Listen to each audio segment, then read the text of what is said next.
Hola amigos de La Habana y de sus historias escondidas. Señores, como les prometí la semana pasada, hoy estoy nuevamente acá en el Capitolio. Y no solamente estoy en el Capitolio, sino que estoy en el punto más elevado del Capitolio. Pero qué afortunados somos, amigos míos. Mire, como les decía, hoy vamos a estar contando historias sobre este lugar. Sobre este lugar que tiene tantas historias que aunque hayamos dedicado 2 programas es muy posible que alguna de ellas se quede fuera. Así que usted no se asuste si en el futuro nuevamente regresamos por acá. Pero como les decía, eso es futuro. Y nuestro programa habla del pasado. Así que comencemos a hablar ya del pasado de este lugar, del Capitolio Habanero. Y lo vamos a hacer desde acá, desde esto que ya comienza y que se llama, ¿cómo me lo contaron? Ahí va.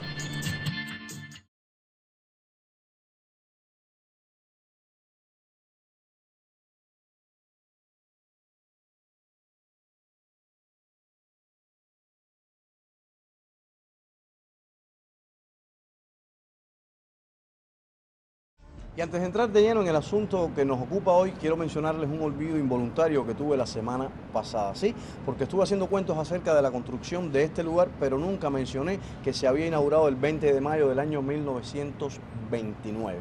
Nuestro director salvó la situación porque puso un cartelito con la fecha, pero me parecía realmente importante y por eso lo estoy mencionando. Fue inaugurado por el presidente Gerardo Machado y lo hizo con muchísimo bombo y platillo. Rumba buena, carnavales, oye. Pero claro que tenían que armar mucha alaraca, no solo porque era habitual celebrar por todo lo alto cualquier resultado de su megalomanía constructiva, sino también porque habían logrado recuperar esta construcción que parecía perdida. Imagínese usted que cuando el Congreso de la República aprueba por votación la Ley de Obras Públicas el 15 de julio del año 1925, ya se habían gastado 2 millones de pesos en este lugar, pero las obras estaban detenidas. En los terrenos había un parque de diversiones, tinglados para espectáculos públicos y un depósito de trastos e inmundicias. La primera medida del gobierno fue retirar de inmediato todas las concesiones que se habían dado a particulares y ordenar el desalojo inmediato también de este lugar para comenzar las obras, cosa que solo se pudo lograr 8 meses después.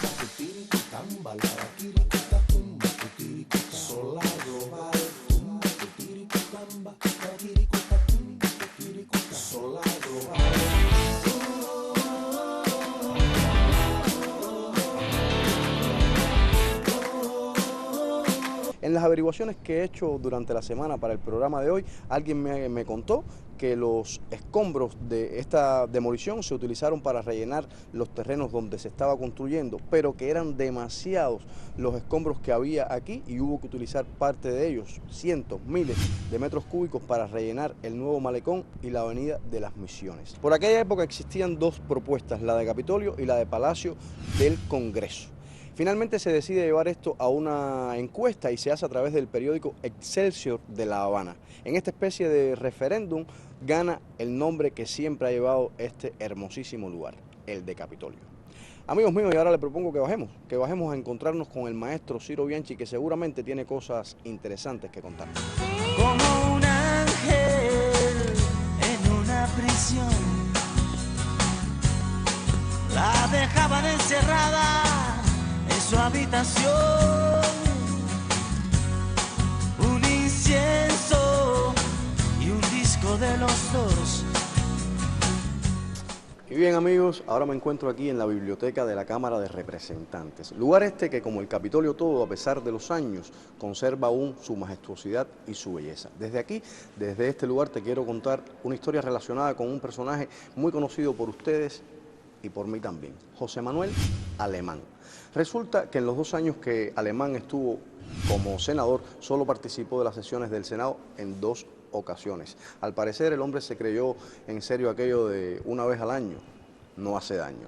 Pero la historia que más impresiona sobre Alemán relacionada con el Capitolio es una que ocurrió una tarde de abril del año 1947. Todavía Alemán no era senador, era el ministro de Educación del gobierno de Grau San Martín y el hombre de confianza del presidente. Se le cita al Congreso para ser interpelado y debe dar cuenta sobre sus funciones al frente de este ministerio. En medio de aquel tira y encoge, el 21 de ese mismo mes, el Capitolio es asaltado y tiroteado por un grupo de hombres que después fueron identificados como pandilleros que cobraban su nómina en el Ministerio de Educación. Incluso se les acusa en el Congreso de estar poco tiempo después del tiroteo tomando cerveza tranquilamente en El Dorado, un bar que quedaba muy cerca de aquí.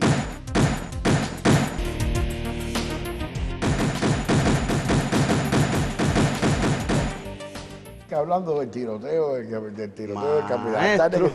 Capitolio. No, pero no me diga, ¿usted quería hacer esa historia? Sí, pero lo que yo voy a contar no lo puede contar tú, ni lo puede contar nadie, lo puedo contar yo solo. ¿Ah, sí? Sí, Bueno, porque me lo contó mi padre, que fue testigo presencial de ese incidente. No me digas. Sí, es que mi padre, en esa época, estaba hablando del año 47, yo no había nacido, mi padre trabajaba en un café aquí en Prado, al lado del cine Capitolio. Había un cine que se llamaba Capitolio y al lado había un cafecito que era una esquinita, una entrada de un edificio. Y el dueño de ese café se llamaba García, pero tenía ese negocio, no porque le interesara el café, sino porque era un punto que tenía para el préstamo de dinero y el garrote, ¿no? Y esa tarde del tiroteo en cuestión, y bueno, cuando sienten los tiros, mi padre estaba trabajando y García, el dueño, estaban allí, corren y se esconden detrás de la escalera que subía a los pisos altos del edificio, donde, por cierto, ahí vivía Agustín Rodríguez, que fue uno de los grandes saineteros del Teatro Martí, y es el guionista de Cecilia Bardé, vivía arriba. Se esconden detrás de la escalera, y en eso llega uno de los pistoleros de Alemán a recargar el arma, la ametralladora, allí en el café, y García, que era un hombre muy tacaño, le decía desde la escalera: viejito, por tu madre, desde aquí no tires, mira que me lo vas a romper todo. Por supuesto, el hombre no le hizo el menor caso. Pero yo le preguntaba a mi padre, bueno, ¿y hubo víctimas?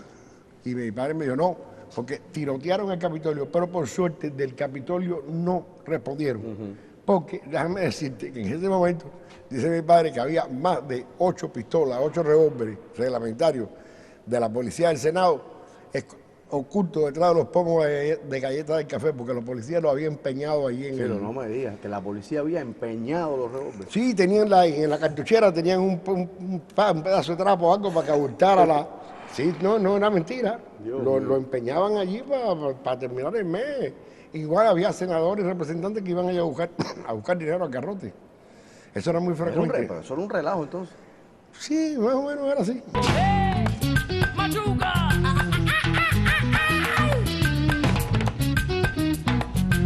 Caminero, gatillero. La natilla. Óyelo, mira la natilla. Mira la natilla. Miro, este lugar es verdaderamente majestuoso. Bueno, estamos aquí en el hemiciclo de la Cámara de Representantes. El otro es el del Senado. Bueno, este es el de la Cámara de Representantes y es un lugar histórico porque aquí se discutió y se aprobó la Constitución de 1940. Es decir, aquí sesionó la Convención Constituyente de 1940. Ciro, pero me imagino que en este lugar pasaron muchas otras cosas. Muchachos, pero tú no puedes imaginarte. Desde el tiempo de Machado, por ejemplo, Machado tuvo en un puño al Congreso. Llegó al extremo de que una oficina del Palacio Presidencial controlaba la asistencia de los senadores y los representantes de las sesiones. Y Machado, como un director de escuela, revisaba después quién había estado y quién no había estado en las sesiones del Senado y del Parlamento. Sin dejar de decirte que no les permitía el robo. El senador o el representante, en el tiempo de Machado, que robaba era porque el presidente estaba dispuesto a dejarlo robar, porque no se lo permitía. Eso era un negocio con las obras públicas y ahí sí no se metía nadie. Entonces, hay otra cosa interesante que era las bolas negras y las bolas blancas. Cuando una decisión afectaba la moralidad o ya era la cosa personal de un senador o un representante, las votaciones se hacían secretas. Sí, cuando, por ejemplo, cuando el Senado tenía que ser un suplicatorio, un tribunal que reclamaba a un senador o un representante para que fuera juzgado, no podía ser juzgado porque tenía inmunidad. Para poderlo juzgar había que quitarle la inmunidad. Para quitarle la inmunidad, el tribunal tenía que mandar un suplicatorio explicando las razones por cuál pedía que se le quitara la inmunidad. Esa votación se hacía en secreto.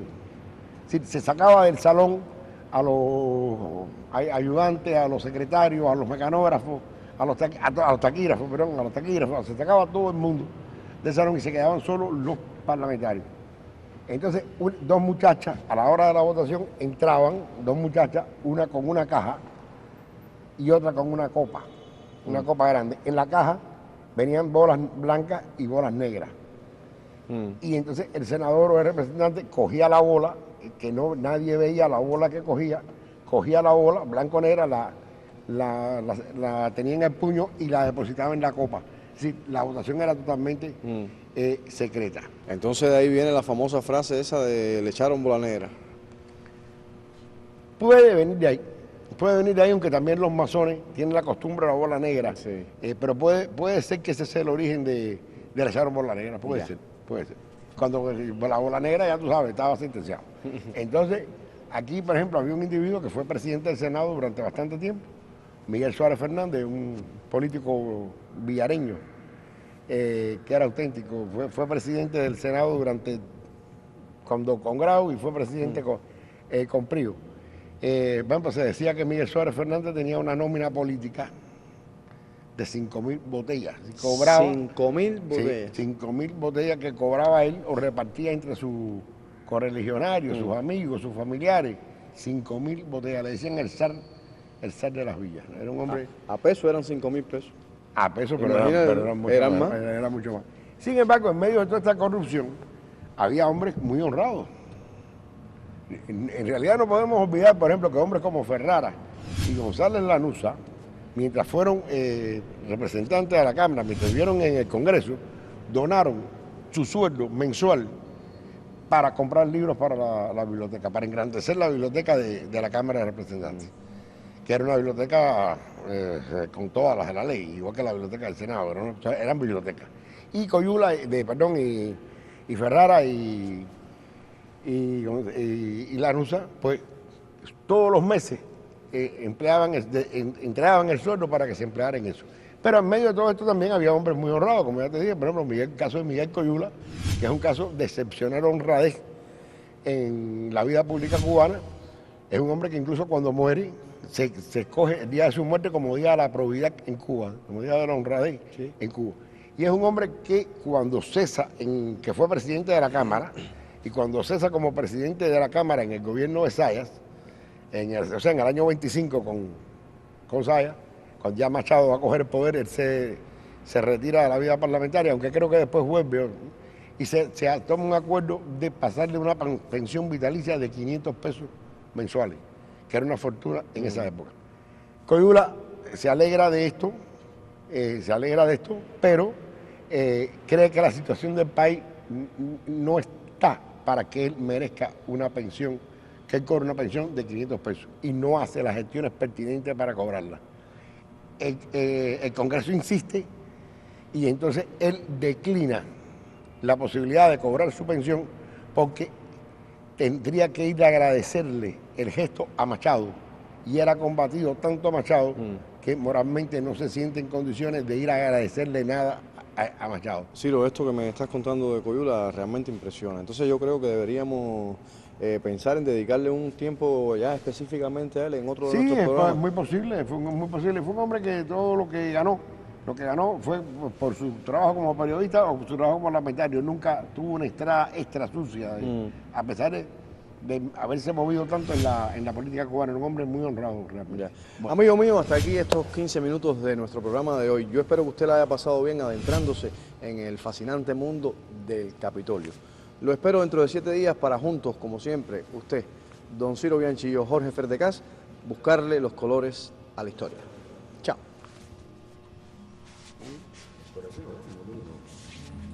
La